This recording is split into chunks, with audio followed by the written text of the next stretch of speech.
Sure, sure. You know, there are populations that we are worried about because they're more vulnerable. Those are people who have underlying health conditions and the elderly. And obviously, many of our people who experience homelessness are in poor health conditions already and have chronic health issues. So we are concerned. As I noted, we are going to be doing technical assistance at all of the shelters and interim housing facilities to talk with those providers about how they can best help us minimize having sick people in very close contact with well people. We're also working with the Office of Emergency Management to have solutions for the situations where we have unhoused homeless people who need a different level of care and or isolation and quarantine. You know, I think the mayor said it best, that, you know, we would love to have the crystal ball and be able to tell you, like, sort of where this is going, who's going to get it. All we can do is learn from experiences in other places where there have been outbreaks. So we're doing a lot of work with our homeless services providers, and we're doing a lot of work with those people who care for the elderly. Not because we know for certain that it will show up in those populations, but more because we know if it does show up, those people are at higher risk for more severe illness. The cases are throughout the county, and we don't give out specific locations.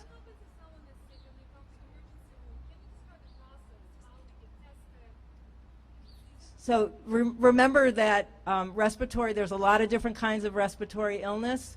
So when someone comes in, if they have respiratory illness and they come into an emergency room, there are protocols in place at all our hospitals to quickly isolate people and mask them so that they don't, in fact, pose a potential risk to others. There are strict protocols for healthcare workers that would be doing any testing, but that's a clinical assessment.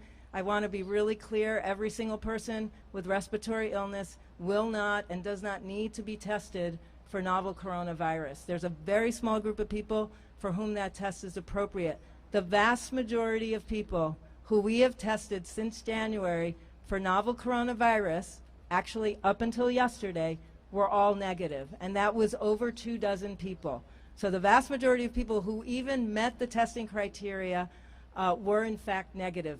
Many people who come through with respiratory illness are in fact sick with other kinds of respiratory illness. We are in the middle of influenza season, and that is the leading diagnosis. So people will get treated appropriately depending on the clinical judgment of our wonderful and esteemed healthcare providers throughout the county.